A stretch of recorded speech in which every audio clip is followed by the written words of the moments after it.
morning, good afternoon, and good evening, GHA family and friends. We are back with another homework helper video.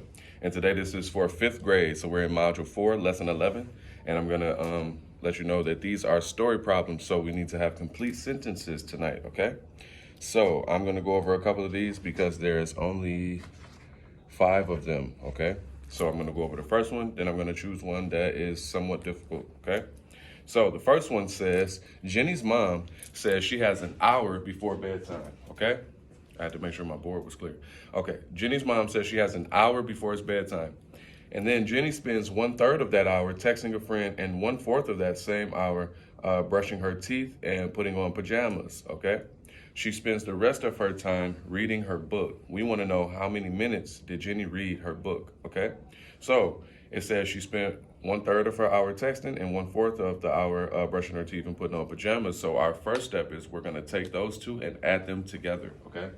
So we have 1/3 plus 1/4, okay? So from what we know about fractions, we know we cannot add these together because they do not have the same denominator. So we need to make them have the same denominator by multiplying them together, and we get 12. So that means that we're gonna make both of these denominators 12 before we add them together, okay? So if we took the 3, multiplied it by 4 to get 12, then we have to multiply the 1 by 4 as well to get 4. And then if we multiply the 4 by 3 to get 12, then we're gonna take that 1 and multiply by 3 as well. So you have 4 12s plus 3 12s. Now our denominators are the same. We can add our numerators. 4 plus 3 equals 7, okay? So we have 7 12s. So we know altogether she used 7 12s of her hour texting and putting on pajamas and brushing her teeth, okay? So now we're gonna take that out of an hour, okay? And how many hours are in a minute? How many minutes are in an hour? It's 60, okay? So I'm gonna put that up here. 60 minutes equals 1 hour, okay? So what we need to do is find out how many minutes 7 12ths is of that hour so we can figure out how much time she had left to read her book, okay? So we're gonna find 7 12ths of 60. Here's what that looks like. And as an equation, this of means to multiply, okay? So here's how we do that. 7 12ths times 60, and then that's gonna look like we're multiplying the top and dividing by the bottom, okay? So we need to do 7 times 60. If you cannot do that in your head, you would do standard algorithm, okay? So we take our 60, we're gonna multiply by 7. We get 7 times 0 is 0, and then 6 times 7 is 42, okay? Now, here's the easy way to do this. I'm just gonna explain it. I'm not gonna write it down. So what we're gonna do is we're gonna multiply our non-zero numbers. 6 times 7 is 42. And then we're gonna look at our equation and see how many zeros we have. We're gonna reflect that in our product, okay? So 6 times 7 is 42, and then we add a 0, 420. So now we have our top, we have 420 over 12, all right? So that is what we call an improper fraction. And we want to turn that into a mixed number so that we can find out how many minutes this is, okay? Okay. So I'm going to get rid of all of this. If you need to rewind, you can have all of this back if you need to. All right. So we took our 7 times 60 and got 420 divided by 12, okay? So now we're gonna take that and put it into a mixed, change it into a mixed number, which is by asking ourselves how many times does 12 go into 420, which is a quick division problem. 420 divided by 12. So we ask ourselves, how many times does 12 go into 4? It can. How many times does 12 go into 42? Well, we say 3 times 4, 36. And then we subtract. So 42 minus 36 is we get 6. 12 can't go into 6, right? So we bring down our 0. We fix that. And so now we need to see how many times can 12 go into 60. Well, 12 goes into 60 5 times, exactly for 60. So we can subtract here, and we have 0. So we are done. That means that 12 goes into 420 35 times. So it's not a mixed number, it's just a whole number, okay? So out of our hour, she used 35 minutes. So let's go ahead and subtract our 35 minutes from our 60 minutes. Can't take 5 from 0, so we have to borrow. Remember how we borrow? All right, so this is gonna be 5 now. That 1 that we took from here is gonna make this a 10 now, okay? So 10 minus 5 is gonna leave us with 5, and then 5 minus 3 is gonna leave us with 2, okay? So she has 25 minutes left to read, and it says in the story that she spends the rest of the time reading her book. So how many minutes did she spend reading? She spent the entire rest of that time, which is 25 minutes, okay? So here's your chance to look at that math that we've done, and this here we've done in class, our standard algorithm we've done in class, multiplying our non-zero numbers we've done in class. So here's our answer, all right? So I can get rid of this, and we're gonna make a complete sentence. So it says, she spends the rest of her time reading the book. How many minutes did Jenny read? So we would say that Jenny, excuse my handwriting today, Jenny spent 25 minutes reading.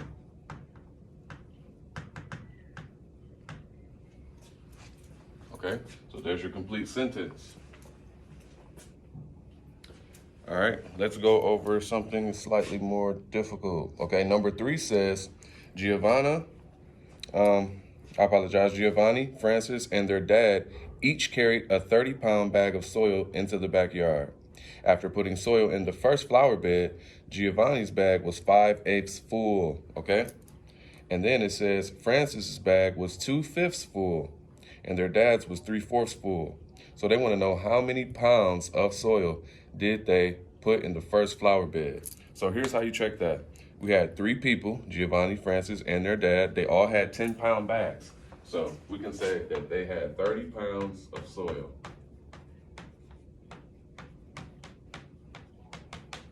All right. And so then we're going to look at these fractions. Now, these fractions are not to tell you what they put in. They're telling you what they had left after what they put in, okay?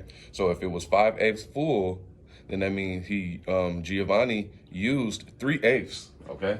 So I'm gonna put a G here, and I'm gonna put 3/8, all right? And then for Francis's bag, it was 2/5 full. So that means Francis used 3/5, okay? And then the dad, that doesn't say the dad's name, so I'm gonna use D for dad. It was 3/4 full, so that means he used 1/4, okay? All right, so is there any way that we can add these together, or do we need to go ahead and separate it and do each pound, okay? So what we could do is we could say that we need to find 3/8 of 10, 3/5 of 10, and 1/4 of 10. So here's how you would do that. All right, 3/8 of 10, of course we multiply. So this looks like 30 over 8, which is an improper fraction. So we're gonna divide. 8 goes into 30, let's see, 4 times? Nope, 3 times. So that's 3 times for 24, and then 6 over 8. So that's how many pounds were used out of Giovanni's. So then we'll do Francis up here. Let me keep this a little organized though.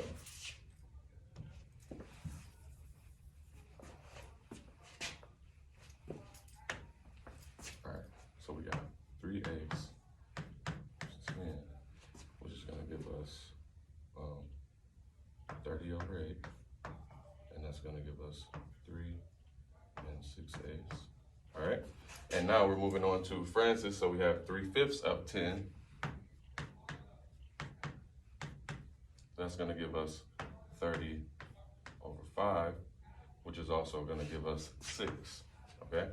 So we asked ourselves, how many, so 3 times 10 is 30, divided by 5, 30 over 5. 5 goes into 30 6 times exactly. And then the last one, Dad, was 1/4 of 10. 1/4 of 10. So what we did was 1 times 10, which is 10, divided by 4. 4 goes into 10 2 times, with 2 left over, and 1/4, which is actually 2.5. So now we can begin to add these pounds together, okay? So we can add our whole numbers together by saying 2 plus 6 plus 3. All right, so we got 8 plus 3, which is gonna be 11 pounds. Now we're gonna add our two fractions together, okay? So we got 2/4 and we got 6/8. So 2/4 plus 6/8.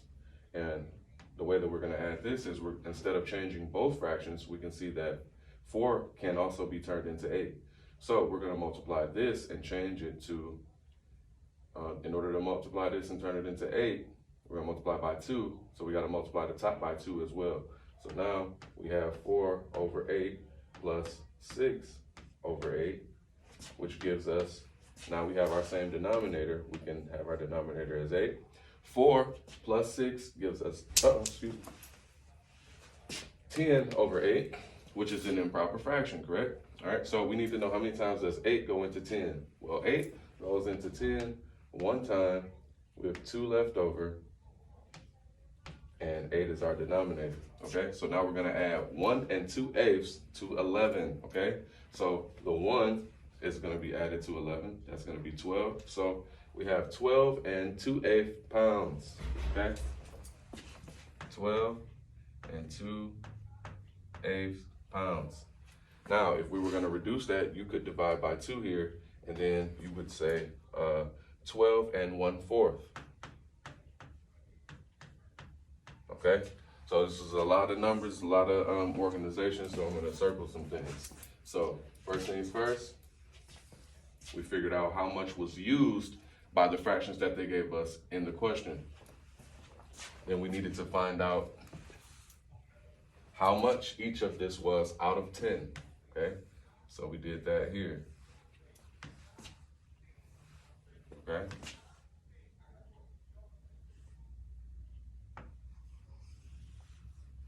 All right, so then after we did that, we had to add our numbers together.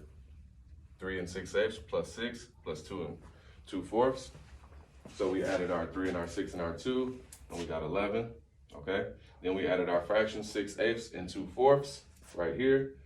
In order to get the same denominator, we had to make it 8. We got 10/8, and then from there, we had 1 and 2/8 to add to 11. So 11 plus 1 and 2/8 gives us 12 and 2/8. If you want to reduce, you would say 12 and 1/4 pounds, okay? So you're gonna make a complete sentence that says that, let's answer this question, all right? So it says, how many pounds of soil did they put in the first flower bed all together?